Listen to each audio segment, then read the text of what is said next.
Alleloia. Dia amin'ny fifaliana lehibe indray lasina babalala ny eo amintsika amin'izao fotoana izao a.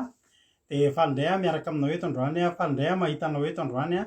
Dia manana fiadanana tompo amintsika rehetrarehetra izay tratranjo eto amin'ity androany ity a. Dia fiadanana tompony eo amintsika tsirairay avy. Matoky sy mino fahasalama tsara daholo indray tsika rehetrarehetra, matoky fa mahery tsara indray ianao nefa na dia tsy izany koa nefa ny zavatra mety mitranga eo amin'ny fiainanao a, dia tsy maninona izany fa ifampahery ny ataontsika eto androany a. Raha androany no vao tonga eto dia tetenanao hoe mahereza, miorenana tsara, maharetatra amin'ny farany a, fa ifampahery tsika androany. Raha androany no vao tonga eto dia aza mieritreritra ny hoe vaovao ianao a, na dia vaovao aza, fa afaka tonga ianao dia miditra miaraka aminay a, miaraka amin'ireo olona rehetra mijery ireo aza misalasala ianao mandefa commentaire, miditra tsehatra amin'ny resadresaka sy ny ady hevitra sy ny resaka satria dia feo na ny mpianakavy eto a, tsisy tombo sy ala na ny vaovao na ny vahiny a, na ny tranainy a, dia mitovy ihany eto a, samy a hitoriana teny somafaly a, dia ny filazantsara ka mifahasoavana toa ny hiditra anaty tokantrano tsirairay avy izay mampandrosa izao fandaharana izao. Ary ihany koa raha tonga eto ianao androany vao voalohany tonga eto a, dia teteny aminao hoe tsy kisendrasendra ny ahatongavanao eto fa misy programan'Andriamanitra matipaika eo amin'ny fiainanao ka dia tahin'Andriamanitra isika tsirairay avy. Dia misaotra aminao tonga eto. Dia tahiny tompo a ranabavy Marizao no niditra voalohany teto androany a. Dia tonga soa ranabavy Marizao a, tahin'Andriamanitra manokana ianao a. Razana Monika, dia ao ihany koa i Mami, Emelo Avlitina, Erika Raka, Terira Albenja, Soameva, Geneviève, Andriamananjara, Terira Albenja, Olgarana Orso, Preta Marie, Razana Monika, Erika Raka, tonga soa daholo a, isika tsiray avy a, Stella Mira, Berthe Sava, Eme Manambotsoa, tonga soa Verselina, Angela Io, Rodine Marie, Kataka Malala, sy Miray tsy adinoko ambadika ao, Erika, Sandolany Irina, ao ihany koa i Tojo Mikael, dia Maevarea, Fleur, Mama Valtina, Vero Rasoa, ao ihany koa i Rantanina Marie Charline, mbola tsy resy tory izy fa mbola miaraka amintsika eto. Dia tahiny tompo Koda Leonie, ao ihany koa ry Jonathan, Felana Rakoto, Vero Rasoa, Jessica Patitsy, ao koa ry Kotry Kamaradin Jesosy, Fanilo Zafindramanana, ao ihany koa ry Naivo Jonia, tahiny tompo Rala, Nambintso, Fanilo Zafindramanana, Iaja, efa voalazako hoe isa tsy ala, tonga soa daholo tsika tsirairay avy a, dia fiadanana tompo amintsika rehetrarehetra. Mahereza Henriette Rasoa, Azafitsalama Jean Angelin, Amboaratsiky, Indrindra Hope, dia ao ihany koa Noélie Fanto, tonga soa daholo tsika rehetra, dia maharetatra amin'ny farany a ho amintsika ny fiadanan'ny tompo. Ieno melohan'izany aloha dia andaontsika aloha hivavaka, hoentsika mivavaka ny fotoanantsika androany. Ka androany a ny hiaraka amintsika eto androany a, nitondra antsika anatin'ny vavaka dia ny ranabavintsika Nambinitsoa, tsy Nambinina fa i Nambinitsoa no hitondra antsika ao anaty vavaka fanomboana amin'ity androany ity izay isaorana azy a, fandraisana anjarany voalohany a eto amin'izao fandaharantsika izao a. Ranabavy a Nambinitsoa izay efa niditra efa elaela ihany koa tao anatin'ny gropy a izay maharesy a, izy no hitondra am-bavaka n'izao fandaharantsika izao ka dia mampandrosotsika avy hatrany ary izy a. Dia aorianan'izay a dia verina hihaino hira dia noho ny fandaharana. Tahiny tompo antsika rehetra, tahiny tompo ranabavy Yama ihany koa izay mbola tsy narabaiko teo a, Beky Rolande a, tahiny Jesosy a, efa tonga soa matsara eto Frantsa, tonga soa ianao a, dia aoriantsika mifankahita raha sendra tafandalo ety akaikina ety nareo a, dia tonga soa tahiny tompo a, dia mahereza isika rehetra. Andao ary a amentsika ny ranabavintsika Nambinitsoa ary a ny fitenenana. Tahiny tompo a ranabavy a Nambinitsoa, anao ny fitenenana. Tahiny tompo pastera, tahiny tompo antsika rehetra, hiara hivavaka antsika. Andriamanitra renay masina tsara indrindra, misaotra anao zahay, misaotra ny fitantananao, misaotra ny fiarovanao tamin'ity tontolo androny ity. Andriamanitra ankehitriny, Andriamanitra mamindrafo aminay, mamindrafo amin'ny fahotana izay rehetra nataonay tsy araka ny sitraponao. Andriamanitra na tamin'ny fisainanay, na tamin'ny fijerinay, na tamin'ny fitenay avokoa Andriamanitra mandrafo aminay anao Andriamanitra mamela helikay anao Andriamanitra ary ny teny izay omenao eto Andriamanitra ny fanahy masinao no hamboly izao amin'ny fonay tsirairay avy mba hanasitrana ny fiainanay hanafaka anay rehetra manaraka izao fandaharana izao Andriamanitra ary ianao koa Andriamanitra no hanendry vavan'ny mpanomboka hitondra izany teny izany Andriamanitra ny fanahy masinao no hirakotra amin'ny tsirairay avy hanao hianatra izany teny izany hihaino izany teny izany ary indrindra Andriamanitra namanay izay mbola variana any Andriamanitra manao asa mandraharahana izy ireny Andriamanitra kasifony izy ireny Andriamanitra mba ho tonga eto amin'ny fandaharana izay ataonay eto Andriamanitra ary ny namanay any Andriamanitra mbola atena sy ny fahotana Andriamanitra ary misy ny mangeta heta amin'izao fotoana Andriamanitra mitady ianao Andriamanitra ka atolory azy ity fandaharana ity Andriamanitra ambarao azy kasiho fony Andriamanitra mba ho tonga eto Andriamanitra matoza ireto Andriamanitra tavela eto Andriamanitra fantatray fa ianao no fanasitrana anay ianao no mitantana anay Andriamanitra ary ny connexionnay koa Andriamanitra betraka ny finompelantananao ny connexionnay mba rakofony raha anao tanteraka Jesosy Kristy Tompo mba andeha tsy misy zavatra hanelingerinana na fanampitabana amin'ny tsirairay avy Andriamanitra ka haheno tsara izany teninao izany ary mivavaka sanatra anay ho an'ny firenenanay Jesosy Kristy Tompo mba ho ditin-kazomanitra eo anatrehanao izany mba hankasitrahana izany mba hipaka amin'izany firenenana izany Andriamanitra misaotra indrindra Jesosy Kristy Tompo alleluia amen alleluia sorantsika an'Andriamanitra izany vavaka mahafinaritra fandraisana anjara voalohany fa za mino fa hitanareo hoe nafinaritra ny vavaka matsiro ny vavaka misaotra betsaka anao raha nabavy amin'izany vavaka izay nentinao teto izany dia tsy maninona koa mahita antsika rehetra mampahery anazy fandraisana anjara voalohany iny dia ampaherizitsika ny anabavy kelitsika mba handroso foana mba hahery foana mamy mivavaka mafinaritra dia misaotra anao dia tahiny tompo ianao dia Andriamanitra ny hamaly fity hamaly ny soa izay nataonao satria soa izany ataonao izany manao asan'Andriamanitra izany zavatra tena mahafinaritra izany anao hira anankiray tsika nefa ny ao anatin'izany tsika dia mbola tsy tsahatra ny irabana rehetra izay mbola tsy voarabako teto tahaka ny ranabavy Tsiry Amboaramiel dia ranabavy Suzel dia Miss Fit dia ry Becky Roland efa narabaiko teo dia Xavier Totoratsimba tonga soa ihany koa ianao faly mahita anao Marie Angeline tonga soa izy koa mbola tsy narabaiko teo Rasoenina Larisa tonga soa daholo isika tsirairay avy andao antsika nao hira anankiray mino fa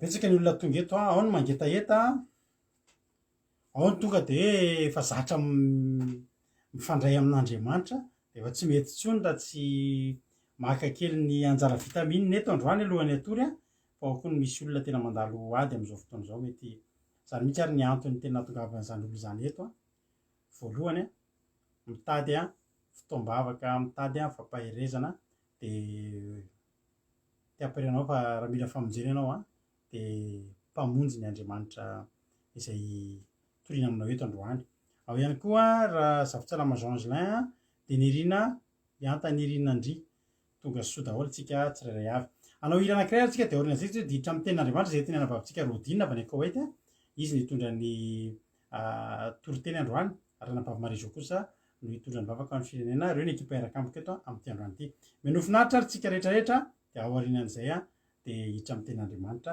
isika mila famonjentsika rehetrarehetra fahereza daholo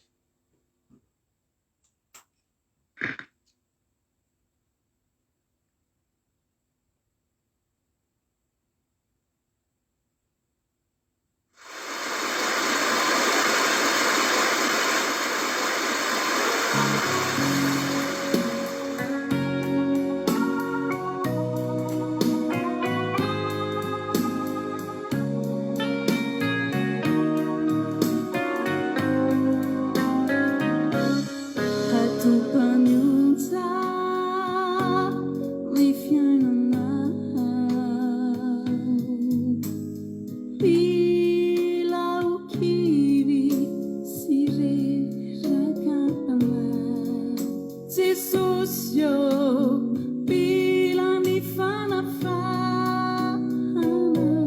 itinare fangianana faka midina Jesosy fangianana afaka ianao topanitsa soa ny fiainana soa bila okiri si rerakapana soa Jesosio bila nifanafana midinare hanafaka lansoanao zahay Jesosio aviare lansoanao zahay midinety anafaka fapotsika tsy misy mampahery Jesosio sereo fareraka lansoanao zahay Jesosio aviare lansoanao zahay midinety anafaka fapotsika tsy misy mampahery Jesosio sereo fareraka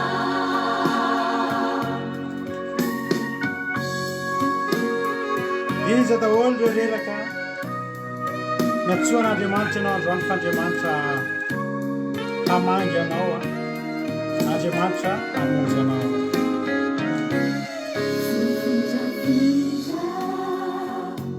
sirotika ny fananshi tena muzika Jesosio mila ny fanafahanao midinare fangiananafaka lansoanao zahay Jesosio aviare lansoanao zahay midinety anafaka fapotsika tsy misy mampahery Jesosio sereo fareraka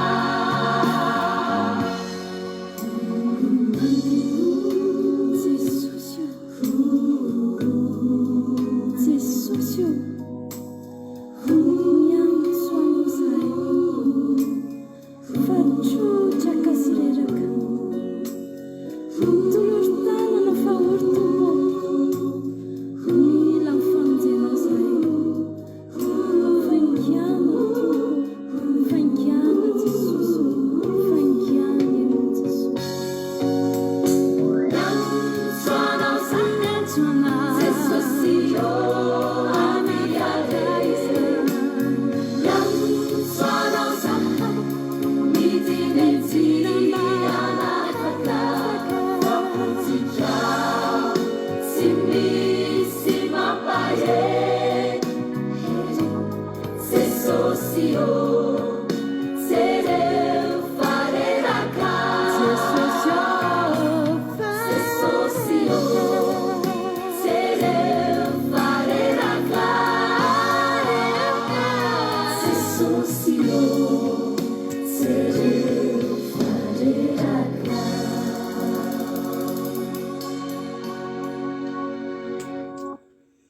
hijery anao anie Jesosy raha reraka ianao tena hijery mihitsy izy raha reraka ianao ny ataonao dia ny miantso azy hoe Jesosy vonjeo ary tsy nisy olona niantso an'Andriamanitra mba hamonjy azy ka tsy nivonjeny ianao dia tokony miantso ianao androany maninona ianao tsy mbola nivonjeny mety misy antony ao ambadimbadika ao ary zany indrindra no torotenitsika androany a izay rahantsika amin'ny anabavintsika rodinina avy any Koet a izy nitondratsika anatin'ny tenin'Andriamanitra am'izao fotoana am'izao a de noho ny afatra fa natao atsika rehetrarehetra ny afatra Andriamanitra amin'ity androany ity andao ary raha mbola nisy tsy narabaiko nefa tato de izakany iarahaba nefa ohatrany efa nareo rehetra ihany teo dia tahiny tompo isika zadinareo mirary soa an'ireny olona vaovao reny fa zava-dehibe ny fahatongavan'izy ireny andao ary iany toro-teny avy atrany de velona eto rehefa avy mamelapetratra ny tenin'Andriamanitra tahiny tompo ranabavy-rodinina anao ny fitenenana ndao ary tahiny tompo pastera tahiny tompo koa itsika tsirairay avy izay mpanaraka izao fandaharana vafoka fiambenina izao ampifaliana sy ampitiavana hizarako ny tenin'Andriamanitra amintsika androany izao atsika am'izao moa ava malala de fotoana tokony hirosoantsika bebe koa amin'ny fanarahana dian'Andriamanitra fotoana tokony hiazaka zahantsika amin'ny fanompoantsika an'Andriamanitra satria hitantsika moa ny zavatra izay mandalo amin'ity fiainana izay misy antsika zao de tena rehefa mahay fotoana sarotro izay iainantsika zao ary fotoana tena hiezaka zahany devoly hitady hakivy itsika amin'izany fanarahana dian'Andriamanitra zany fa mila miroso bebe koa atsika amin'izany fanompoana azy zany manahoana moa ry ava-malala no handrosoantsika amin'izany fanompoantsika an'Andriamanitra zany mety atsika mangataka zavatra an'Andriamanitra kanefa tsy azontsika mety misy zavatra irintsika kanefa tsy mety tonga kanefa nohon' zany ry ava-malala araka ny soratra masina izay manambara any amin'ny Isaia 5:7-8 izay milaza hoe fa ny heliko arifika izy no hevitry mampisarika anareo amin'Andriamanitra ary ny fahotanareo no mampiafina ny tavany aminareo ka dia tsy mihaino izy regny zany zavatra regny ry ava-malala tokony hialantsika zany amin'ireny fahotana regny de resiny bebolontsika de hiaino ny tenin'Andriamanitra tsika zay hitantsika any amin'ny Job 9 resintsika amin'ny 15 faranantsika amin'ny 17 Job 9 resintsika amin'ny 15 de faranantsika amin'ny 17 ny soramandry ny teny voalohany nataony Bildada amin'ny anaran'i Jesosy fa raha ianao kosa mandroso mitady an'Andriamanitra ka mifona amin'ny tsitoho ary raha madio sy mahitsy ianao dia hifoha amonjy anao tokoa izy ary hampiadina indray any fonenany fahamarinanao ka na dia kely aza no ny andohanao dia ho lehibe no hiafaranao. Aleluia, amen. Iny zay ny tenin'Andriamanitra izay tonga amintsika eto androany ry ava-malala. Hitantsika eto ny tenin'Andriamanitra izay manambara amintsika hanirikatsika fa handroso bebe koa amin'izany fitadiavana Andriamanitra zany. Fa raha atsika izay ry ava-malala mandroso mitady izany Andriamanitra zany ary aka mifona amin'ny tsitoha ary raha madio sy mahitsy hifoha hamonjy atsika tokoa izy hampiadana indray ny fonenan'ny fahamarinantsika mety zany atsika zany betsika atsika fa miteny hoe fa kristianina atsika ary mpanompon'Andriamanitra atsika manaradian'Andriamanitra atsika kanefa ry ava-malala tonga amin'ny malemy amin'ny fanompoana azy lasa malemy amin'ny fanarahana dia azy eto Andriamanitra milaza amintsika hoe raha mandroso tsika mitady Andriamanitra ary mifona eo aminy mandeha ary madi sy mahitsy dia hamonjetsika izy foa izy hamonjetsika. Raha efa nanolotra ny tenantsika eo amin'Andriamanitra tsika, efa nidiovin'Andriamanitra tsika, kanefa lasa tonga amin'ny fahotana, lasa niveriny amin'izany fahotana zany, ety izy manambara amintsika hoe andehasika hibebaka sy fogno hitady fantatra izany Andriamanitra zany, handeha mahitsy amin'izany fahamarinana izay nataontsika tetaloha ary tegna ho voadidy koa atsika na dia iny zavatra angatantsika eo aminy dia ho azontsika izany ary hamonjy atsika izy raha madio sy mahitsy atsika amin'ny fanompoana azy. Fô ety izy manirika atsika mandroso ary manirika ho antsika rehetra zay mbola tsy nanolotra ny tena eo amin'Andriamanitra, anisan'izany mbola tsy dioviny teo amin'ny rano Jesosy Kristy ny tenantsika, dia aoka atsika hanolotra ny tenantsika mba ho hanisany ho vovonjy ho vonjeny izany Andriamanitra zany atsika. Fa raha tsy madio atsika rehefa malala na dia mangataka ahoana atsika dia tsy mahazo zany famonjena izany. Araka ny teny izay nampita tamintsika tamin'ny Isaia 7:12 iny, izay nanambara tamintsika hoe fa ny heliko arefika izy no hevitra mampisarika anareo amin'Andriamanitra. Raha manana izany alahelo izany atsika rehefa malala dia tafisaraka amin'Andriamanitra atsika. Mila tsy manana alahelo atsika. Raha misy namantsika nanantsika alahelo, aoka izy avelantsika izany alahelo izay ao anatintsika. Raha atsika zany ananana namantsika alahelo, aoka atsika andeha hifogno eo aminy mba hahazahoantsika zany fahadiovana zany. Satria Andriamanitra, tenin'Andriamanitra izay milaza hoe sambotra avokizy izay voavelany eliny sy voasarina fahotana, sambotra avokizy ny ologno tsy sian Jehova eloko ary tsy misy fitika ny fanahiny. Raha manana izany alahelo izany ao anatintsika isika rehefa malala dia voasarina izany fahotana izany ary misy fitaka ao anatintsika. Satria nanino milaza fo kristianina atsika kanefa mbola manana alahelo ao anatintsika eo amin'ny namantsika. Aoka atsika hamela izany. Raha misy namantsika zay ananantsika alahelo dia hifonantsika izany, hibebahantsika izany. Ary milaza izy rehefa malala ety izy manambara amintsika hoe amin'ny andininy 7 ka na dia kely azy avokizy noho ny andohanao ny andohanao dia ho lehibe indrindra no iafaranao. Na dia kely aza ny andohantsika rehefa malala ho lasa lehibe ny afarantsika raha miala amin'izany fahotana izany atsika, mibeboka atsika, mifogno atsika eo anatrehan'Andriamanitra. Satria hoy izy ny tenin'Andriamanitra hoe sambotra avokizy ny mahitsy lalana izay mandeha araka ny lalan'i Jehova. Raha tsy mandeha araka ny lalan'i Jehova zany atsika, tsy mahita izany fahasambarana izany, ary tsy voavela ny heliko atsika, ary mbola ary misy alahelon'Andriamanitra koa ao anatintsika raha mitoetra amin'izany fahotana izany atsika. Mila mibeboka atsika betsaka zany atsika manaradian'Andriamanitra.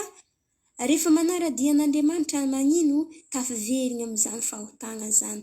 Lasa ny fijanojangana ny sasany ny olona, lasa eo misy zavatra mahavinitra atsika eo amin'ny namantsika, tafagnasaha atsika, tafiteny ratsy atsika, igny zany lasa manana lolompo ao anatintsika zany, igny tsitrika Andriamanitra regny. Mila hibebahantsika, mila mandeha mahitsy atsika raha mpanompon'Andriamanitra, raha efa nanolotra ny tenantsika eo amin'Andriamanitra.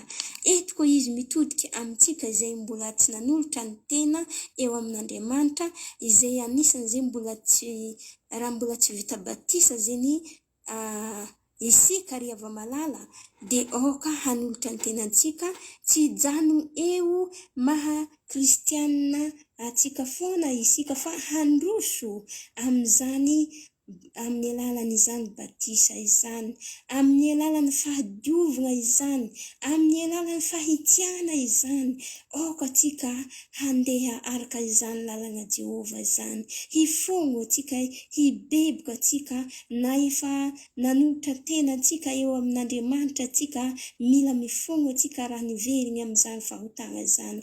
Raha mbola tsy nanolotra tena eo amin'Andriamanitra ry Havamalala, atoloro azy ny fontsika fa efa nkaiky izao andro ienantsika izao, efa tena ho farany izay andro ienantsika izao. Ny tombonandro izay nomen'Andriamanitra anao sy nomen'Andriamanitra ry Havamalala entintsika handroso bebe koa amin'izany fanarahana dian'Andriamanitra izany. Hanao asan'Andriamanitra atsika, atantsika izay asany izay nirahin'Andriamanitra atsika tahaka Jesosy Kristy izay nirahin'Andriamanitra nanao ny asany amin'ny alalan'ny famonjena atsika, ny tanterahiny hatra ny farany izany lay teny nomeny Andriamanitra izany Jesosy izany.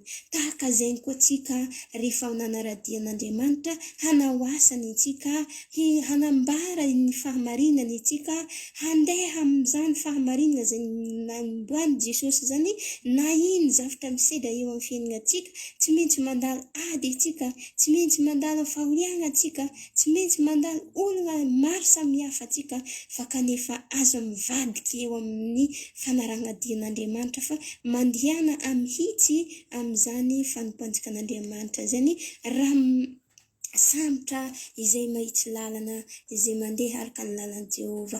Ho sambotra atsika ry Havamalala raha mandeha amin'izany lalana izay ampomboan'i Jehova atsika izany, satria eto izy manambara amintsika ry Havamalala amin'ny Isaia 5:5 izay milaza hoe mitadiava ny Jehova dia mbola hita izy,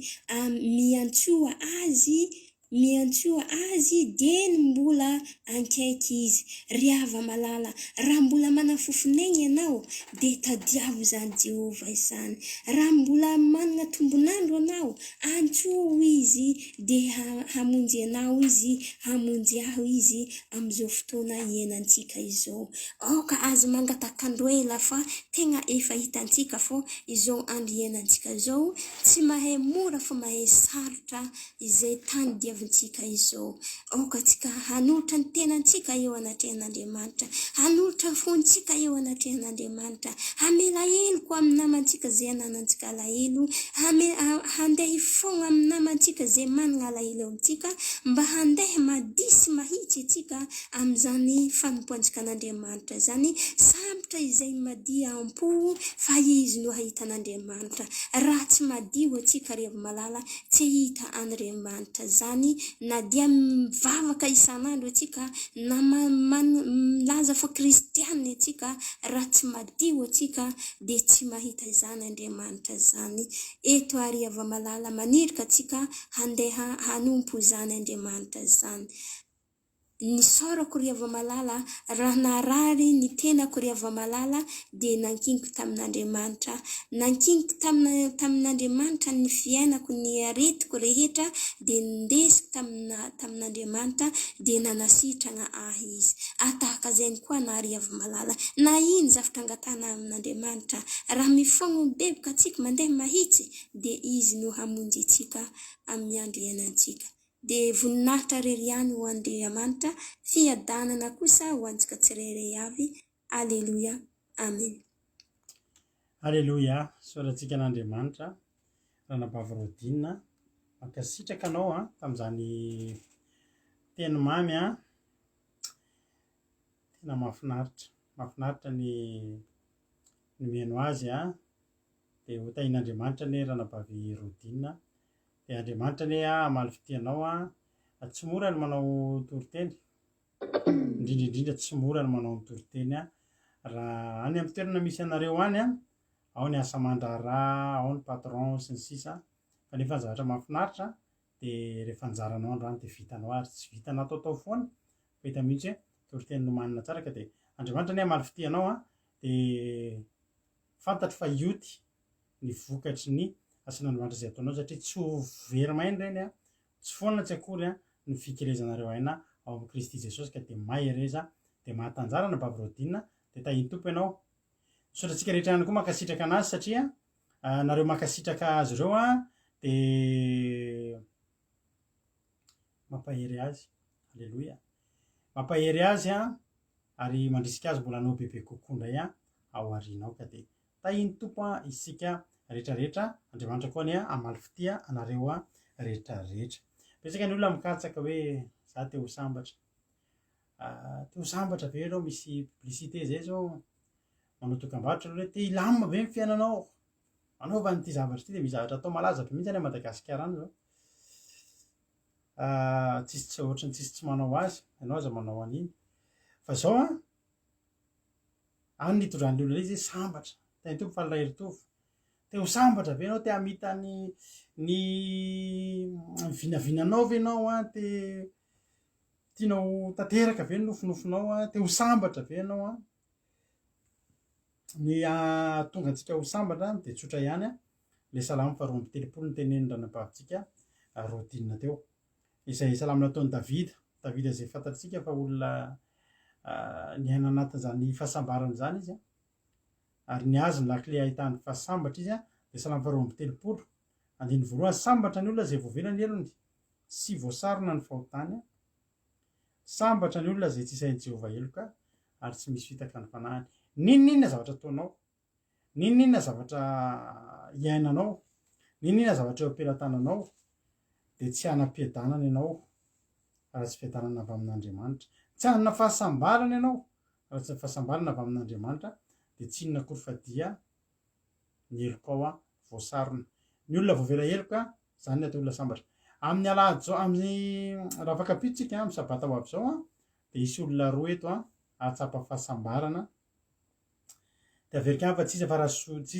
raha soerin'ny ana Larisa na raha soerin'ny ana Natalia izay miaraka amintsika eto izy androany a miaraka amintsika eto foana moa izy amin'ny groupe zay maresy a izy a dia iroso amin'ny batisa any Koweït misy azy a fa iroso amin'ny batisa izy a dia tahaka izany ihany koa i Fity izay zanaka vavy matoa iroso amin'ny batisa ihany koa amin'ny sabata izao ny anatin'ny fotoam-bavaka izy ireo a no anao ny vavaka sy ny fanoloran-tenany a fa ny maraina kosa ao anaty Zoom ao anaty commencement irahana amin'ny groupe rehetra no anatanterahana ny batisa ny ranabavy a Natalia raha ny ariva efa vita sabata kosa vao andeha hiainga izay a androboka any Fitia any anaty rano samy mitondram-bavaka n'izy rahavavy kely tsika samy mitondram-bavaka azy ireo tsika satria fantatsika moa fa ny batisa dia dingana ngeza be a ary dia volo tsy faly amin'izany amin'ny fantanterahana izany batisa zany dia mitondram-bavaka isika ho an'ny izy amin'ny rahavavy a mitondram-bavaka tsika ho an'izao fandarantsika izao a mitondram-bavaka tsika ho anareo rehetrarehetra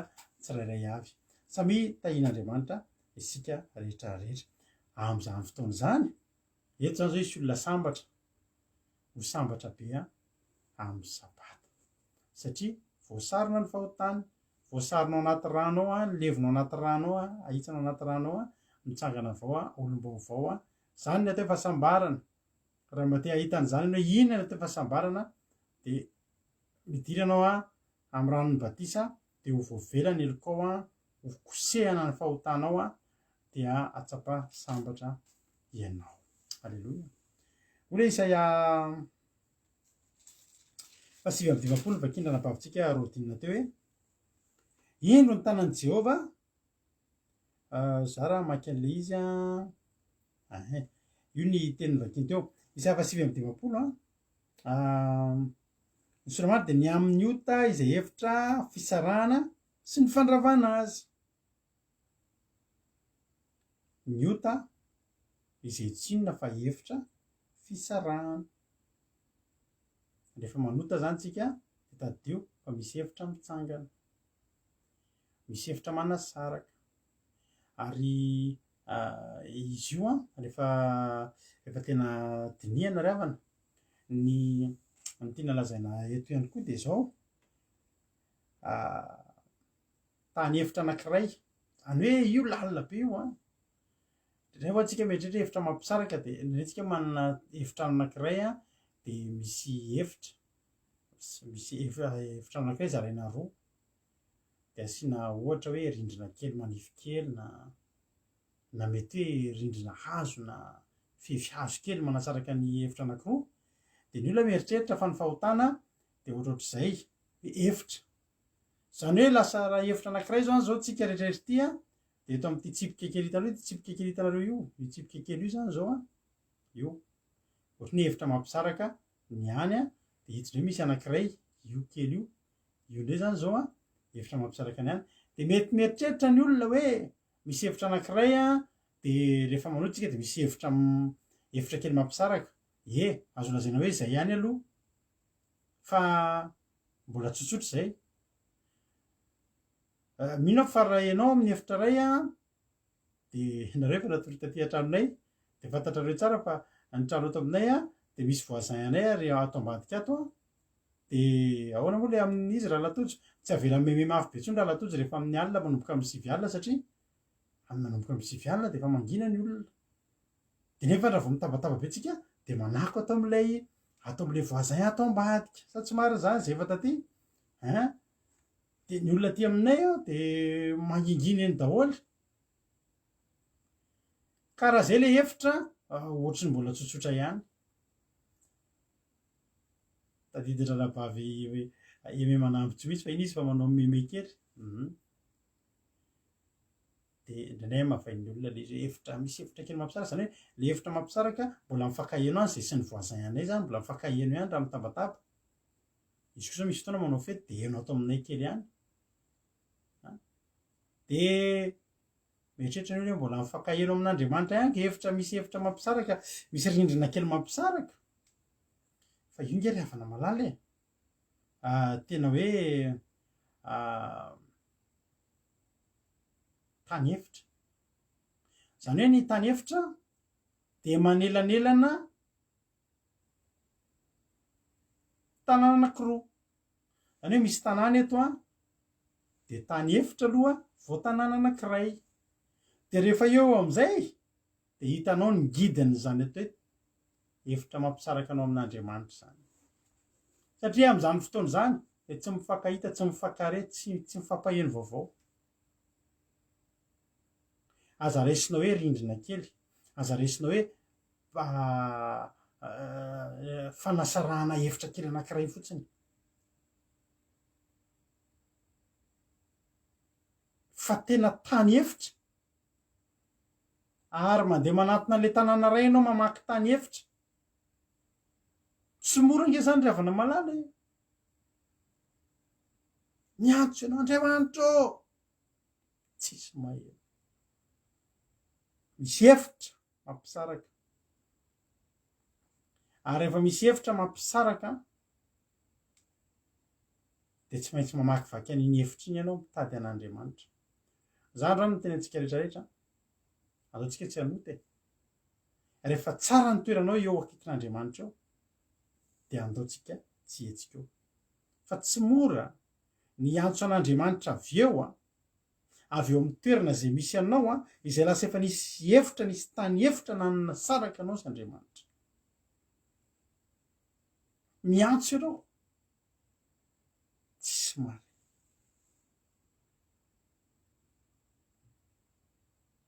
mandeha ianao reraka tany haiko tany efitra ino lalovanao mikarakaina tsika rehefa manota dia lasa maina lasa karakaina amin'ny ara-panahintsika lasa isan'andro ianao mivavaka vao andeha andohalika ianao dia toritory fo fa rehefa tafiditry ny fahotana mitady mandohalika ka masiana ila fidy rano mandalo tany efitra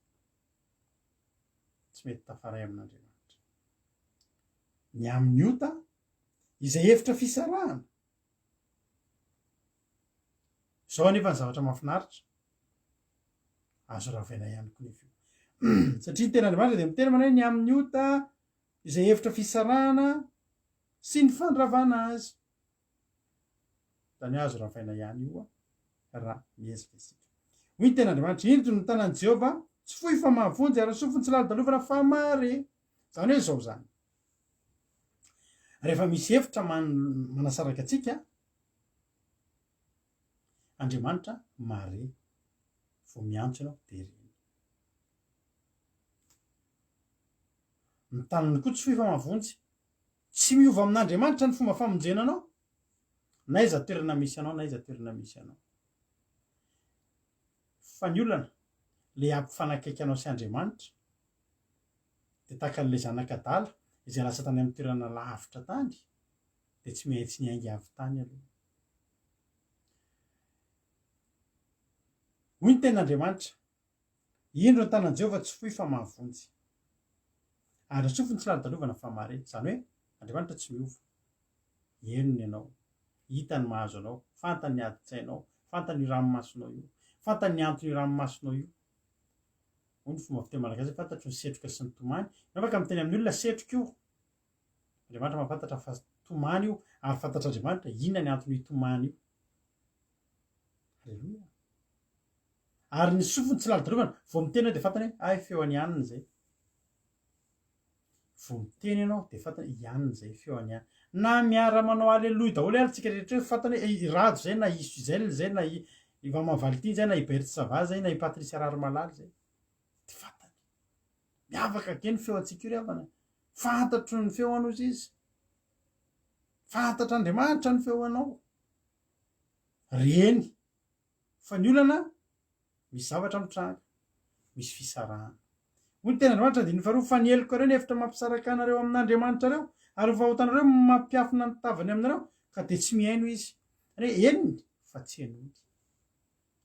Zany hoe henony fa tsy manohana ny antso izy. Misy fotoana tsika miresaka. Rehefa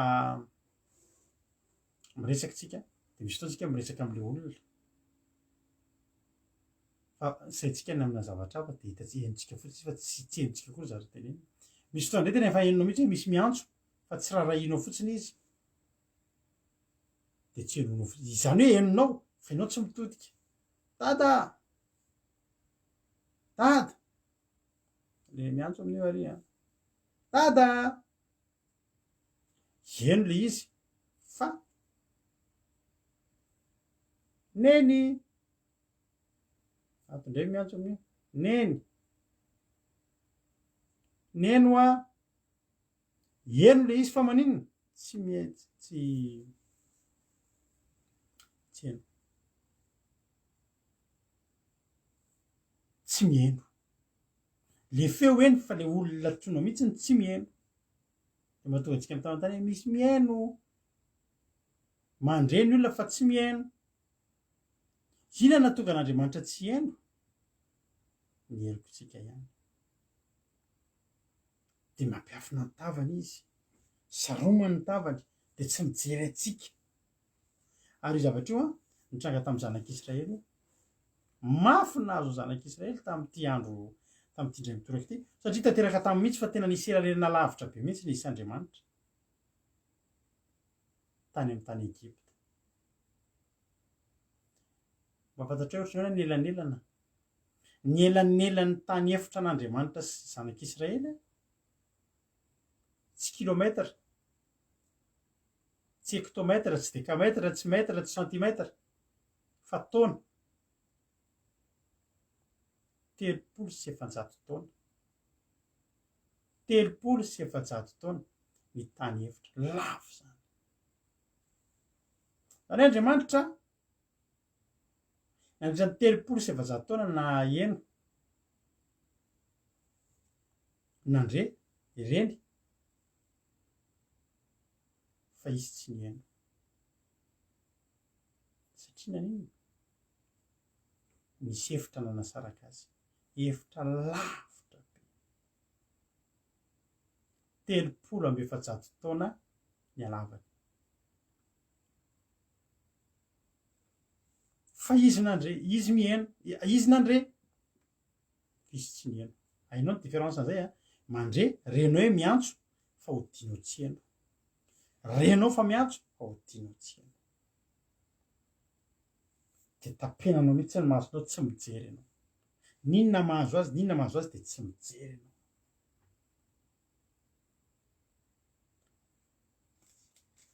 Amaky Exodus tsika. Exodosy toko fahatelo. Nandritra ny 300 taona tsy nitsahatra ny antso an'Andriamanitra ny zanak'Israely satria nahoana? Satria nogejainy ny Egyptianina, nandevozy ny Egyptianina, nokapohan'ny Egyptianina, nanaovan'ny Egyptianina tsindry azo lena, nanaovan'ny teny maharary, nataony kely tsy mba mamindro, nataony an'izao rehetrarehetra izao. Dia niantso ny zanak'Israely. Mety isaky ny kapoka anankiray, Jehovah, Andriamanitro, tondra an'le brika, Andriamanitro reraka izay, Andriamanitro, vonjeo izay Andriamanitro.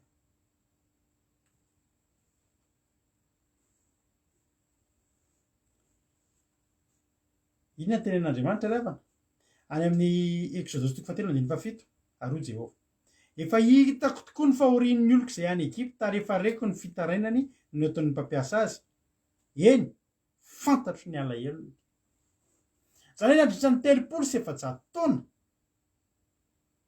mijery azy Andriamanitra. Izany hoe Andriamanitra mahita fa manafina ny tavany. Mbola hafa ihany koa zany hitan'Andriamanitra tsisy tsy hitany. Ohatry antsika izao mahita ny zanantsika dia jerentsika izy, hitantsika ny zava-taony, fa vao mijerentsika izy dia mody tsy mijery, mody tsy ohatran'ny tsy mahita tsika. Dia vao tsy mijery izy dia jerentsika. Fantatritsika ny fihetsiny rehetrarehetra, tsisy miafina amintsika.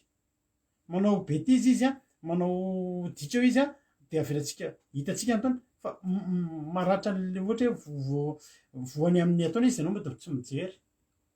Fa tena ny aza miakatra eo, ifa niakatra dia nianjera kely dia mody tsy mijery ianao. Izany hoe nandritra ny 300 taona, Andriamanitra nahita ny nahazo ny zanak'Israely. Sady nahita izy no nandre izy niantsoantsondreo reny ny fijalian'ireo hitany. Fa inona zavatra nitranga? Mbola nisy hevitra teo.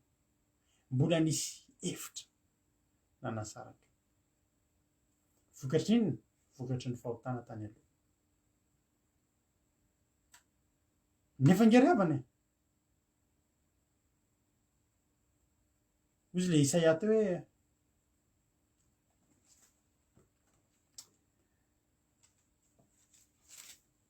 ny tanako sisy tsy fohy ary sofo tsy lavitalovana, fa sady mahavonjy ny tanako no mahare ny tenako.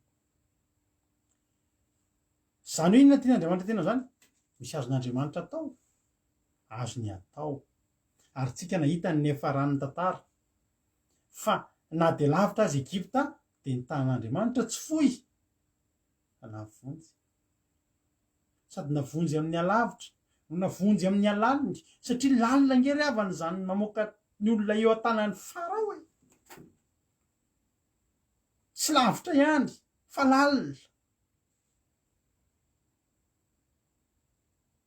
Fa ny zavatra mahafinaritra dia izao, azo ravaina io. Io hevitra io azo ravaina io. Aleluia. Io hevitra io azo ravaina ry havana malala. Amin'ny alalan'ny fibebahana. Amin'ny alalan'ny fanatonana an'Andriamanitra amin'ny fibebahana. Mety misy olona eto amin'izao fotoana izao ao anatina ady izany olona izany. Tena renao mihitsy hoe miantso ianao fa tsisy mamaly. Mety misy aminao mihitsy manome tsiny an'Andriamanitra tahaka anahy tamin'izany, fa maninona no tsy valianao e? Koa mbola tsy tonga ny fotoana maliny satria mbola eo ilay hevitra. Mijery ny ataony, dia mandre ny ataony, fa manafina ny tava izy sady tsy mihaino. Fa tsisy miafina aminy ny zavatra mahazo anao. Tsisy miafina aminy. Hitany daholo fona mitoboto, hitany fantany, tsisy miafina aminy. Fa mbola misy hevitra ry havana malala, mbola misy hevitra manasaraka antsika. Ny fandravanan'io dia tsotra. Tsotra tenenina fa tsy mora manatanteraka azy fa mila finiavana, mila tena fikirizana, mila fanapa-kevitra. Ao amin'ny Isaia 5:10 andininy 4 sy 7 no fanafodiny io. Isaia 5:10 andininy 4: mitadiavany Jehovah dia ny mbola hita izy, miantsoa azy dia ny mbola akaiky izy. Andriamanitra dia akaiky izy rehetra miantso azy, dia izay miantso azy marina tokoa, na dia lavitra na dia eo aza ny tany hevitra. Fa Andriamanitra afaka akaiky raha antsoinao amin'ny fonao rehetra, antsoinao marina tokoa. Alleloia. Hoy zany angamba misy miantso tsy marina tokoa. Ie ny tompoko. Be dia be ny olona miantso fa miantsoantso fotsiny. Miantsoantso fotsiny.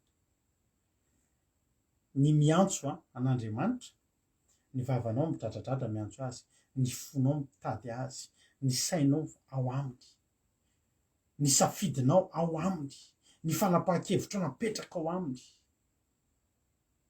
ny fiainanao atolotra ho azy. Isy anabavy zay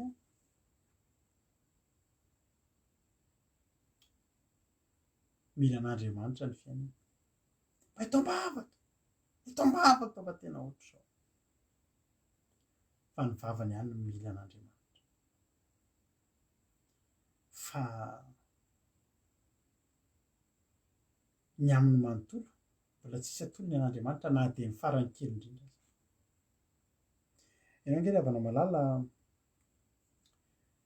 mila manolo tena an'Andriamanitra ianao. Zao no tena tiako tenenina antsika. Andriamanitra ao an-danitra efa manana olo-masina be dia be, l'olo 420, ny olo-masina, ny anjely anarikisa, reny efa nanan'Andriamanitra reny. Andriamanitra tsy tsika mihitsy ny ampitamby an'Andriamanitra. Isika reto ny tokony angavy isan'andro sa Andriamanitra ahoana ny ataoko mba hahatongavako eny aminao e.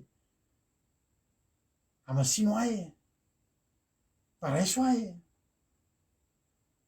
Any tena marina tsy tokony misy olona an'izany akory tsika dia manatona an'Andriamanitra raha fantatritsika ny fahalehibiazan'izany famonjena zany. Tsy hoe misy olona vao andeha hivavaka dia beka ny olona misy olona dia mandeha mivavaka amin'izay, misy olona dia fa ho an'ny olona tena mahatsapa hoe ao ambony ao an-danitra ao olo-masina aza mbola manompo an'Andriamanitra, manaja an'Andriamanitra, l'olona 420 mbola manipy ny satroboninahiny eo tongotr'Andriamanitra eo amin'ny seza fiandrianana. Olona efa any an-danitra zany, efa tsy sisy intsony zany hoe ho very sa ho voavonjy sa tsy voavonjy. Fa zany ny ataony. Itsika eto an-tany eto nge ry havana tena tokony amin'ny voninahitra n'Andriamanitra foana, tena tokony hoe tena mihoatra tena tsy tambatambazana ninino zany ny manompo an'Andriamanitra satria fantatritsika fa ho any an-danitra tsika. Andriamanitra io. Andriamanitra azonao antsoina. Fa atsoy amin'ny fonao rehetra izy, tediavo amin'ny sainao sy ny fonao sy ny fanahinao rehetra Andriamanitra. Fa raha zay ny fometadavanao azy dia akaiky izy. Miantsoa azy dia ny mbola akaiky izy, mietedava azy dia ny mbola hita izy. Be dia be ny zavatra tokony hafontsika vao malitsika ny resaka an'izany zavatra zany. Fa be dia be ny olona te hiantso an'Andriamanitra fa tsy te hafoy ninino. Ohatry mantsy ilay anabavy zay, raha anabavy hitady an'Andriamanitra ianao, ie tena hitady an'Andriamanitra mba hafoy ny zavatra eny aminao reny. Fa ny kely indrindra mialatsy aminareo misy manao kavon'olona nareo. Tena tsika tsy tokony asiana an'ireny. Misy zavatra eny amintsika eritreretintsika zavatra ngeza, eritreretintsika zavatra kely, isika tsisy dikany rehefa tsy fotsika. Ry havana, zany ny atao hoe mitady an'Andriamanitra. Zany ny atao hoe mitady an'Andriamanitra amin'ny fotsika sy ny saintsika sy afonao ny zavatra rehetra izay tsy an'Andriamanitra. Dia ianao mihitsy ny miantoraka aminao, ny aminao manontolo miantoraka amin'Andriamanitra. Tsy hoe mivavaka fotsiny. Andriamanitra vonjeo ahy e. Raha vao zay ny ataonao, mbola eo le hevitra, dia mety 3 sy 700 taona ianao mbola hiantso eo. Ianao ke afaka miantso e. Fa ny olona mety ho reraka nge ianao e.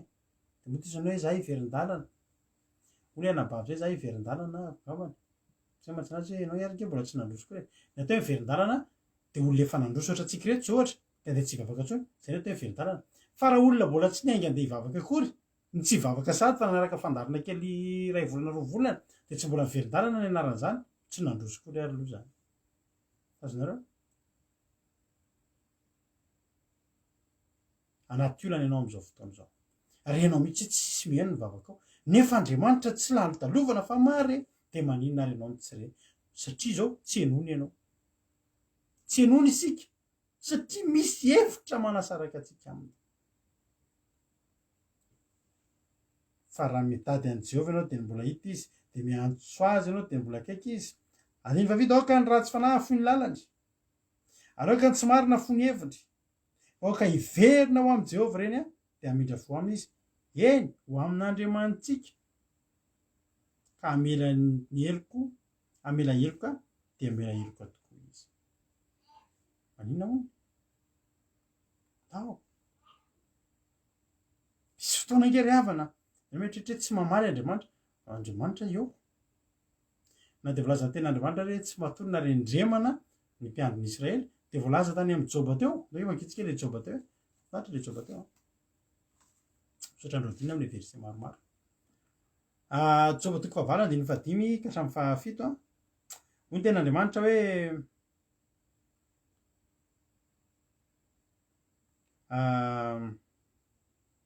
andiny fahadimy fa raha ianao kosa mandroso mitady an'Andriamanitra ka mifona amin'ny tsotoa ary raha madio sy mahitsy ianao dia hifo hamonjy ianao tokoa izy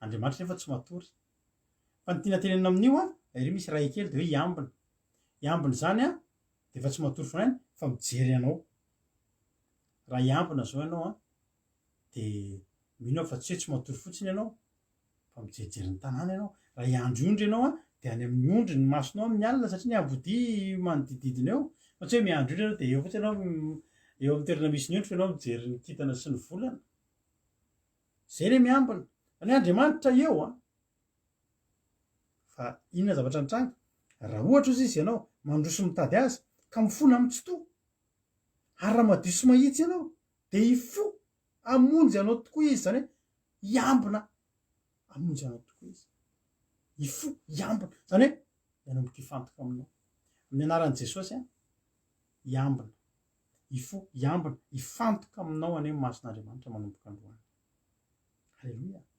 ary raha ohatra ka hifo hiambinao tokoa izy dia hampiadana indray ny fonenan'ny fahamarinanao dia ho averin'indray le fiadananao averin'indray le fifalianao averin'indray le fahasoavana anisy teo aminao hatramin'izay ianao mivavaka toa dia reny fa raha hiverina ianao dia hitanao afoy izy ny lalany ratsinao ho ny ten'Andriamanitra fa Andriamanitra nge te hamonjy zao ny ten'Andriamanitra amin'ny Exodus teo raha tohizana aloha Jehovah hitako ny fahorian'ny oloko afaka nampiana kely zany hoe efa hitako ny fahorian'ny oloko nandrisan'ny 3,700 taona fa mbola tsy namonjy ary efa reko ny fitarainany fa mbola tsy nihaino nandrisan'ny 3,700 taona ny ataon'ny mpampiasa azy fantatro ny alaheliny fa mbola tsy nihetsika atao anatin'ny 3,700 taona satria mbola misy hevitra mampisaraka aminy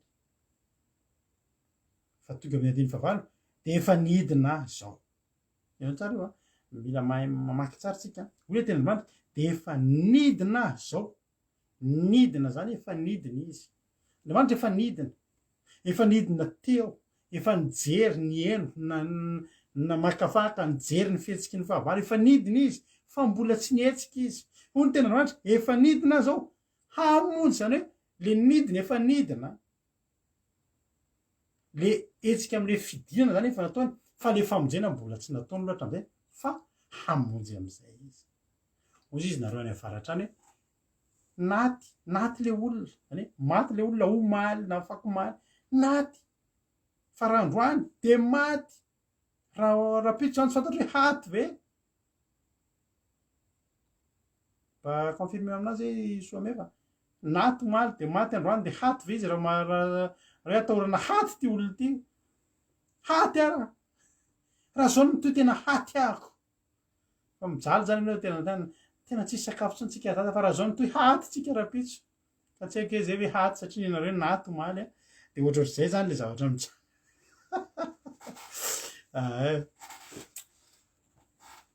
Nareo ihany ke mampianatra anay an'izany e. Ho faty kely izy fa tsy naty de ary sotra someva sotra nabinina. Zay le zavatra tiana tenenina eto. Andriamanitra zany a. Mahafinaritra nge rehefa ty baiboly ty. Rehefa mamaky baiboly ianao a de aza maika ianao mamaky. Tena tsakotsakoy. Fa io misy zavatra azo hohanina tsakotsakoina foana ny ten'Andriamanitra na de momba an'izany fotsiny hainina sy asa. Teto zany de zao ny ten'Andriamanitra efa nidina zao. Izy efa nidina. Ary amin'ny anaran'i Jesosy efa nidina teo amin'ny fiainanao ange Andriamanitra. Fa miandry inona izy? Miandry le hetsika ataonao. Miandry lay avy any anatinao. Alleloia.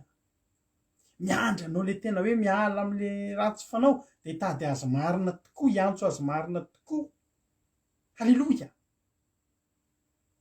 Efa nidina zao izy. Hamonjy azo amin'ny tanany Egyptiana ka hitondra azy hiaka. Hitanao? Projet d'avenir atao aloha. Ho avy. Hamonjy, hitondra, hiakatra. Halleloia. Hotahin'Andriamanitra ne ianao. Ny zavatra tadiavin'Andriamanitra aminao a. Ny zavatra tadiavin'Andriamanitra aminao. Andriamanitra ke te hamonjy. Tsy salasalany zany. Andriamanitra tena te hamonjy atsika. Ary mampalahelo an'Andriamanitra no mahita atsika ory sy ampahorian'ny fahavalo noho ny fahotantsika. Fa Andriamanitra koa mitana ny teny nomeny. Araka ny vondresantsika maly a, hoe Andriamanitra manana an'izay toetra izay, izy Andriamanitra izy. Tsy adinontsika amin'izay. Araka ny teny taminao hoe an-danitra ao, olona 420 n'olo-masina ny anjely ary maka toazo kinona moa zay za. Za veriavana ny andeha aniran-tsilana. Za ve ianao iandry fotokazo sy voron'Andriamanitra zaray manantona. Hoe le rahalahy anankiray izay. Mbola tsy vavaka fa manino? Mbola tezitra amin'ny Jesosy rahalahy. Mbola mifamaly kely zay Jesosy. Mbola milongolongo kely. Ohatry le mihoatra hoe mpivady mifampilongolongo zay. Za tsy samy teny an'izany aho. Nga Jehovah riavana olombelo loatra ka hanota. Ka hoe misy zavatra diso nataony, tsisy fahadisoana ange zavatra ataon'Andriamanitra amin'ny fiainako. Andriamanitra tsy mba manao erreur eo amin'ny fiainanao zany. Fa ny fahadisoana rehefa misy tsisy zany hoe vitsy mikitra an'irery zany. Andriamanitra tsy mikitra an'izany tsy mikitra any ianao. Tsisy hoe vitsy mikitra an'irery samy diso hoe fandaminana reo Andriamanitra fa izy no diso moa izy marina ianao diso dia ianao marina. Fa diso foana tsika. Andriamanitra marina foana. Tsika mieritreritra zaray manantona, zaray malahelo voaloha. Ka Andriamanitra malahelo fa Andriamanitra koa Andriamanitra. Anjarantsika manino? Anjarantsika no miverina. Andriamanitra miteny koa. Andriamanitra tsy manao zany hoe hitako hoe raha hiverina dia hiverina hoe nga niverina ihany. Naninona ty? Ka tsy nety ny tany? Tsy manao an'izany. Hoy Andriamanitra, raha hiverina ianao, za koa moa hiverina aminao. Andriamanitra ke ny hetsika ataonao ihany e. Fa ianao manao hetsika dingana iray, izy manao dingana 9 manampy ny 10. Raha manao 10% ianao izy manao ny 90% zay tady dio foana zay. Fa miandry anao mihetsika aloha izy. Halleloia. Raha hiverina ianao, dia hiverina aminao izy. Ary fiainanao io a, za tena te-teny aminao mihitsy. Tena te-hiteny amintsika rehetrarehetra mihitsy ny ahako.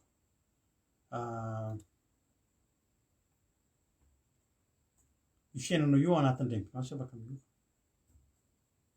Tsy ianao ihany ny tompona andraikitra amin'ny fiverenan'ny fiainanao amin'ny laoniny. Manatsafidy ianao a, ozy ianao hoe 700 taona ny tiako a, dia tohizo aloha. Tohizo aloha. Loviana no lany ny ditra e. Ozy ianao mbola vitako ty a, za tena miteny mihitsy hoe tohizo aloha. Mandana ry zatovy dia ny tanora ianao. Tohizo aloha rehetanao mbola mety aminao. Ho an'izay olona rehetra efa reraky ny adiny no hitodiako eto androany.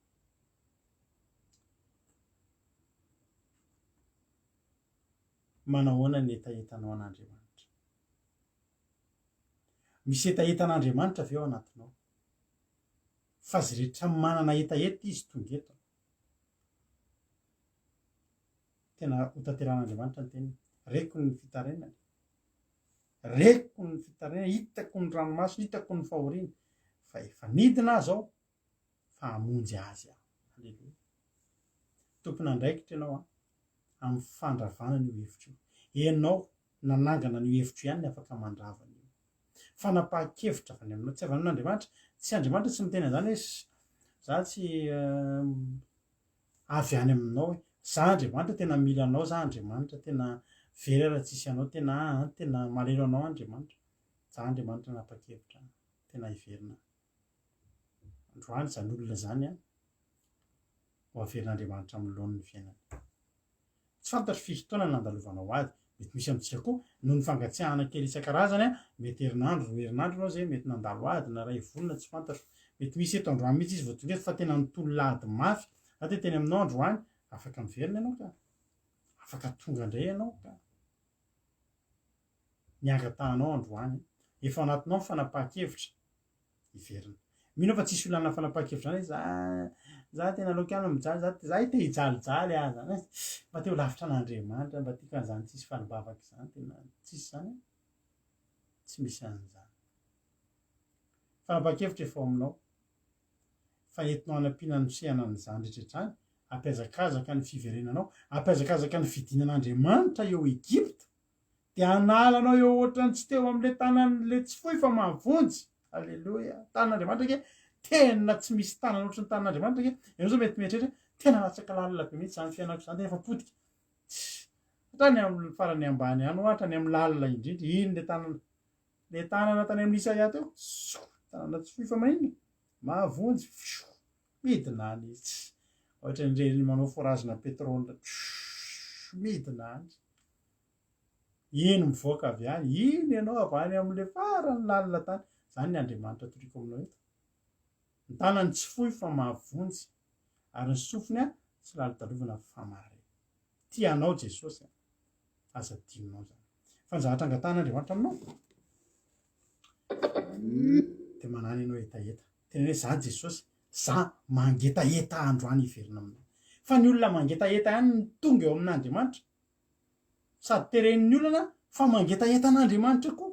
Manany ianao etaeta an'Andriamanitra, izany hoe za Andriamanitra mangetaeta anao, za mangetaeta hiaraka aminao, za Andriamanitra tena mangetaeta te ahitanao, te hatsapa indray ny fanatrehanao, angatao amin'Andriamanitra zany etaeta zany. Fa io etaeta io ny andrisika anao hitady an'Andriamanitra amin'ny fo feno fifaliana, amin'ny fo mafana hitadiavanao an'Andriamanitra, dia ho tain'Andriamanitra ny isika tsirairay avy. Mino aho fa voarainao izay hafatra izay. Asa dino hoe ianao tompona andraikitra amin'ny fandravana n'io hevitra io androany. Tompona andraikitra feno amin'ny fandravana n'io hevitra io ianao androany. Ary azonao atao tsara zany. Atomboko zao zany raha-pitranao fiainam-baovao. Amin'ny tian'ilay ty tena renonao mihitsy hoe misy mariazy, anofo mihitsy hoe misy fampakaram-bady, misy zavatra, misy ohatra ny ren'ilay mpivady miady dia miverina mifankaty reny, misy fitiavana vaovao, misy fifamerenana. Ampio etaeta zany. Mangata mihitsy ianao androany Andriamanitra ampitombony etaeta ty amiko.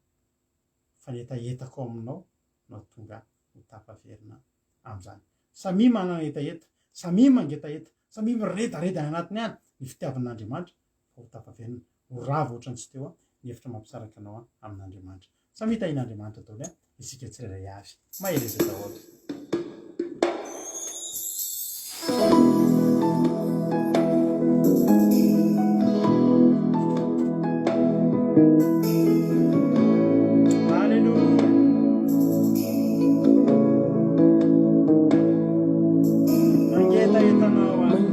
Mangetaetanao indray ao Jesosy, fenony hery vaovao avy aminao, teo kotsindray lay orambatra vatra ny fananana, te feno ianao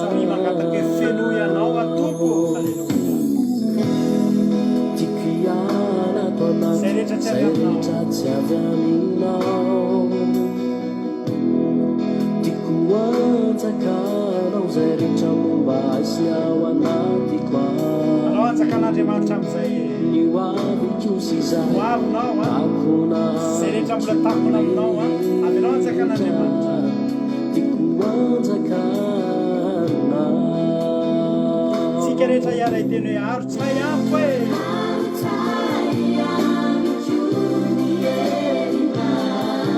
omeoery vaovao zay Jesosy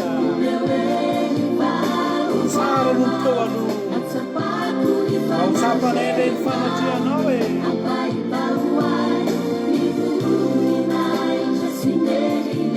Alleluia Jesosy anjakao zay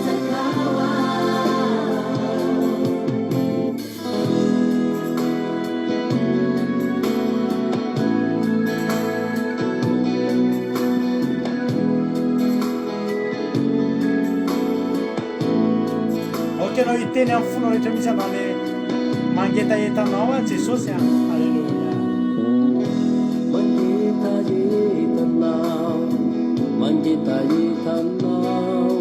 soro mihitsy hoe mangetaetanao a feno ry ery vaovao efa tsy atsory le talontoko a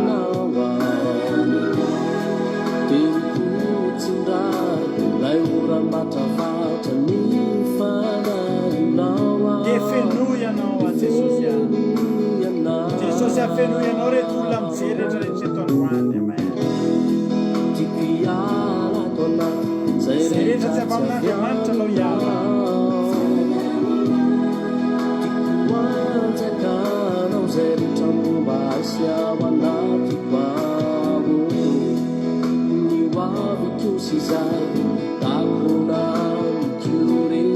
samy miteny tiako anjakanao asalato ny tananao a raha azonao atao fandoliana mihitsy zany dia teneny hoe arotsay amiko Jesosy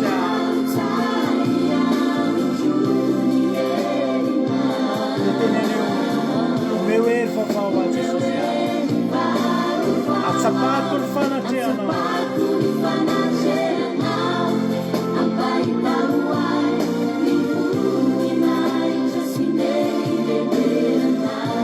Jesosy anjakao a Jesosy eo avetsika ihany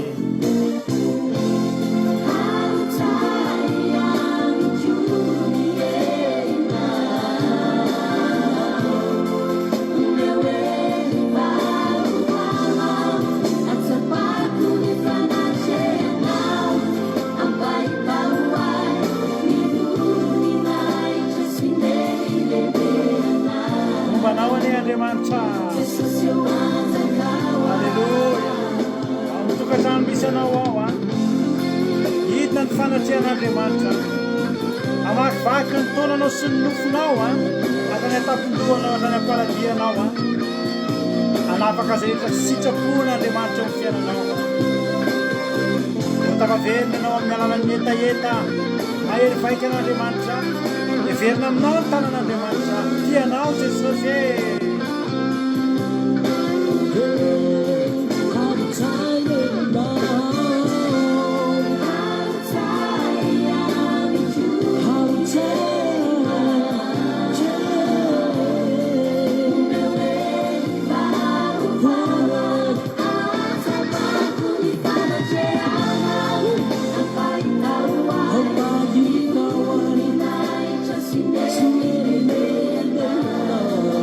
Jesosy anjakawa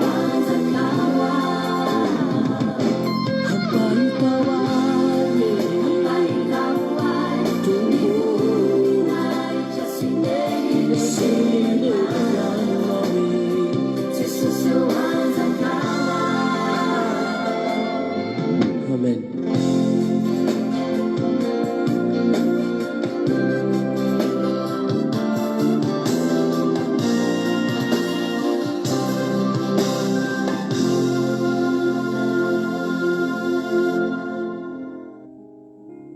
raha tsika vavaky zany ry havana malala men'Andriamanitra hery vaovao ane ianao a tena omeny ianao ny hery vaovao ahafahanao miainga indray tsy olana amin'Andriamanitra manome ianao hery vaovao ary ty mbola tsara lavitra no teo aloha dia para vaovao tsara lavitra no teo aloha ho ataon'Andriamanitra amin'ny fiainanao zany satria maninona satria nandray fanapa-kevitra ianao ary tian'Andriamanitra ny fanapa-kevitra raisinao androany ary tsara ho fantatrao fa ionona andrasany tsy mahasoa anao angery havany tsy mahasoantsika ny lavitra an'Andriamanitra, tsy mahasoantsika ny lavitra an'Andriamanitra. Akaikin'Andriamanitra ny mahatsara asy ianao ary miandry anao Jesosy. Fanapa-kevitra avy any aminao fa ny an'Andriamanitra tsisy fanapa-kevitra raisina fa ny heviny tsy niovatra amin'izay. Fizy ty anao foana izy te hitany fiainanao foana izy. Tsy mba sitrak'Andriamanitra nisy azany fisarahany zany ao amintsika sy Andriamanitra ravana, fa tsika foana ny nisafidiny handeha. Tsy tian'Andriamanitra zany hoe misaraka kely dia miombona kely dia misaraka kely dia miaraka kely, fa raha ny sitrapony ny avy any aminy fantaritsika fa fitiavana mandrakizay foana. Fitiavana mandrakizay no fitiavana antsika, ary mbola fitiavana mandrakizay ny amerenana anao, fitiavana mandrakizay nampaharetany famindram-pony aminao. Ny ataonao androany dia voalohany indrindra fantaro fa Andriamanitra mahafinaritra be io Andriamanitsika io. Fantaro fa io Andriamanitsika io ry havana tsy mba Andriamanitra mandatsy io, ary tsy mba Andriamanitra manao ambadika politika io, fa raha hiveriny ianao dia tena ho averiny tokoa ianao. Raha tia azy ianao dia tena tiaviny koa ianao. Andriamanitra mahafinaritra izy io, Andriamanitra tsy mba metsara velatsia izy io, Andriamanitra tsy mba manao tsinotsinona izy io, fa Andriamanitra tena tia ary Andriamanitra tena mankafy. Anjaranao androany, fantatrao ankehitriny izy io Andriamanitra andolianao io, Andriamanitra miandry ny lohalika io miforotra io dia hiazakazaka mihananao eo ampandoliana, dia hiazakazaka merina ny lohan'ny fiainanao. Ho irahan'Andriamanitra nge miaramila andrehetra ry havana merina amin'ny lohan'ny fiainanao io raha androany ianao manapa-kevitry ny hiverina. Mba fantatrao ve fa rehefa tany Egypta ny zanak'Israely dia hitan'Andriamanitra ny mahazo azy fa tsy mifaly Andriamanitra nijery azy, fa nalahelo koa Andriamanitra nijery an'ireo, saingy Andriamanitra nitazona ny maha-Andriamanitra azy foana. Androany fanapa-kevitra avy any aminao ihany ny andrasana. Ny Andriamanitra efa mazava fa tianao Andriamanitra, mazava fa tsy fon'Andriamanitra ianao, mazava fa tsy mbola nisoloan'Andriamanitra ny toeranao, ao am-pony foana ianao. Vavaka tsika amin'izao fotoana izao. Jesosy malalo, misaotra anao izay, misaotra Jehovah Andriamanitra, misaotra ny amin'ny teninao androany, misaotra ny amin'ny teninao satria voaraina ny afatra androany. Ndreto misy mpanomponao, ndreto izay tsirairay avy Andriamanitra. Raha misy zavatra mihitsy naneringelina ny fiarahantsika Jehovah Andriamanitra, na fiarahanao tamin'ireto olona ireto, mety ho kely zany ny eritreretinay, mety ho be zany, fa ny zavatra fantatray izay tsy te ho tafasaraka aminao na kely na be Jehovah Andriamanitra. Izay Jehovah Andriamanitra tsy te ho tafasaraka aminao na kely na be, fa izay teo eo aminao foana zay. Dia averenao amin'ny lohan'ny ary Jehovah Andriamanitra, dia vonjeo Jehovah Andriamanitra reto mpanomponao, vonjeo zahay, milanao zay. Raha tsy ianao ny mamonjy raha tsy ny tananao manafaka anay dia tsy ho tafaverina izay. Indreto amin'ny fonay sy ny sainay sy ny fanahiny rehetra no hitenenanay hoe indreto tsy efa miverina Jehovah, izay nge tena tianao izay nge malailo anao izay nge Andriamanitra lavitra anao, tena tsy zarizary nge ny fiainanay Jehovah Andriamanitra. Matsapy zay fa eo aminao ihany ny mety, eo aminao ihany ny tsara. Misaotra Jehovah Andriamanitra. Raiso ary izay tsirairay avy. Raiso fa tena mila anao. Ekeo ny fifonanay, ekeo ny fanoratenanay, ekeo ny fanekenay androany.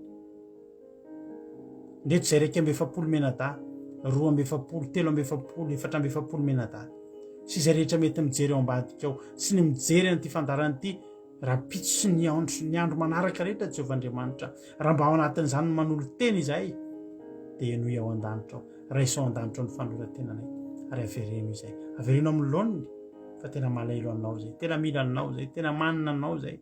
Jehovah Andriamanitra avereno amin'ny lohaniny izay. Misaotra Jehovah Andriamanitra. Androany dia fiverenana faobe ho anay tsirairay avy, akaiky ny fiavinao Jesosy, avelao ny elokay dia avereno izay.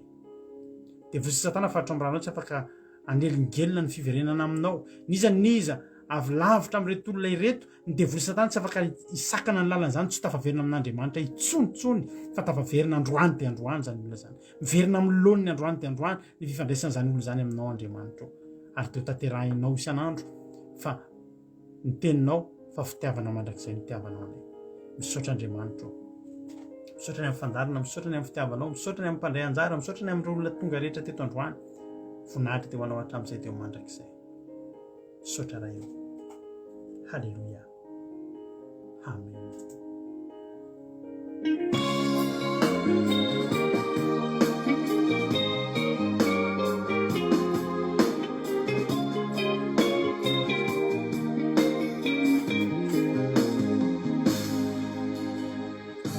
Fitiavana mandraky izay no nitiavako anao tsy misy mahasolo na hoaiza anao zaho miantso avy manatona ty zaho Jesosy te hizara fity fitiavana mandraky izay no nitiavako anao tsy misy mahasolo na hoaiza anao zaho miantso avy manatona ty zaho Jesosy te hizara fity fazanako sasany tanako aditiko fona naonanaone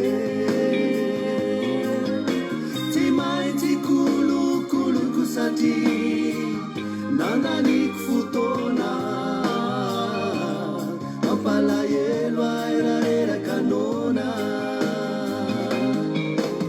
fazanako aolina zany izantsika hivavaka ho an'ny firenena eraka amin'ny anabavy Marie-Jo fa katsirony alohantsika hoe iainany zany fitiavan'Andriamanitra adidin'Andriamanitra ianao amen.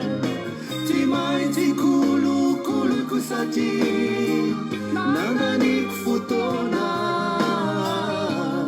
mampalahelo aerareraka nona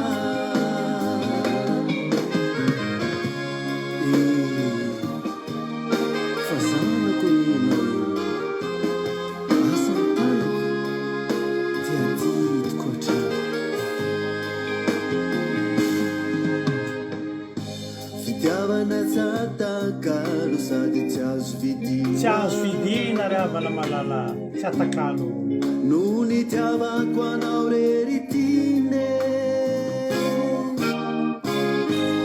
zaho miantso avy manatona n'Andriamanitra ianao zaho Jesosy te hizara fity halleluia fitiavana tsy atakalo sady tsy azo vidina no nitiavako anao reritine zaho miantso avy manatona ty zaho Jesosy te hizara fity fazanako sasany tanako aditiko fona naonanaone tsy maintsy kolokoloko satria nandaniko fotoana mampalahelo aerareraka nona fazanako sasany tanako aditiko fona naonanaone tsy maintsy kolokoloko satria nandaniko fotoana mampalahelo aerareraka asatanako aditiko fona naonanaone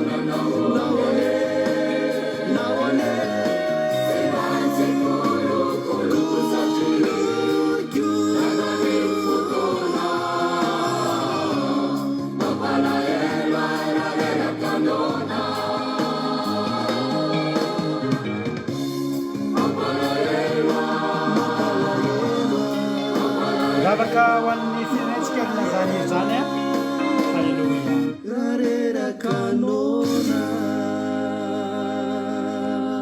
bavaka ho an'ny firenena ry rana bavy Marie-Jo am'izao fotoan'izao.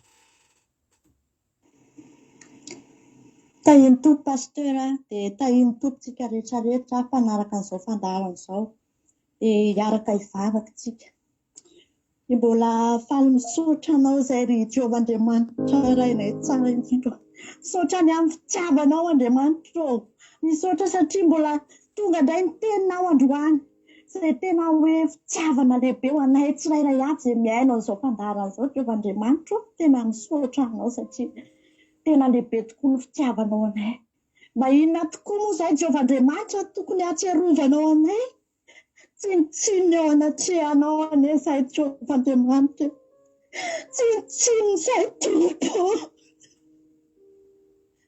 raha ny tsy fahatanteranay tsy mendrika anaty anonona ny anaranao fandroany tompo tonga ny teninao naseho anao fa ianao le Andriamanitra fitiavana ianao le Andriamanitra lehibe namango ny fonay tsirairay avy tamin'ny alalan'ny teninao fa raha tena mandroso mitady anao tokoa izay Jehovahandriamanitra dia ihaino sy hamonjy anay ianao ary saminy fatao anatin'ity fotoana androany ity izay rehetra nihaino an'izany teny izany dia vanginao tompo malalo ary ny fanoloran-tena izay nataony tsirairay avy dia mino fa tafapaka teo amin'ny seza fiandriananao za tompo malalo androany te hisaotra anao te hakasitraka anao satria tsara loatra ianao Jehovahandriamanitra tsisy toanao Andriamanitra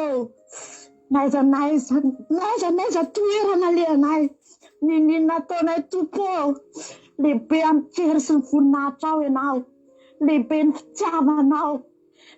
ny fitiavanao anay Jehovahandriamanitra androany tsy hainy tsy hisaotra eto anatrehanao tsy hainy tsy hanome voninahitra anao fa mahagaga sy mahery tokoa ianao ary tsisy azo ampitahaina amin'izany fahalebiazana sy hery anananao izany ka tonga ianao androany mbola namangy tamin'ny alalan'ny teninao naseho anao fa tena lehibe ny fitiavanao anay na dia tsy mendrika ary izay dia ianao mbola manokatra ny lanitra mbola manokatra ny tananao satria fantatrao ny ao anatin'ny fonay Jehovahandriamanitra fa tsy teo tafasaraka aminao izay na dia iray segondra morona ara Jehovahandriamanitra ilanay amin'izany fanatrehanao izany dia hipotika ny fiainanay fa androany kosa Jehovahandriamanitra dia tsapanay fa nandray anay tsirairay avy ianao nandray anay tsirairay avy ianao satria fitiavana ianao Andriamanitra isaoranay akofana eto anatrehanao izany dia androany mivavaka manokana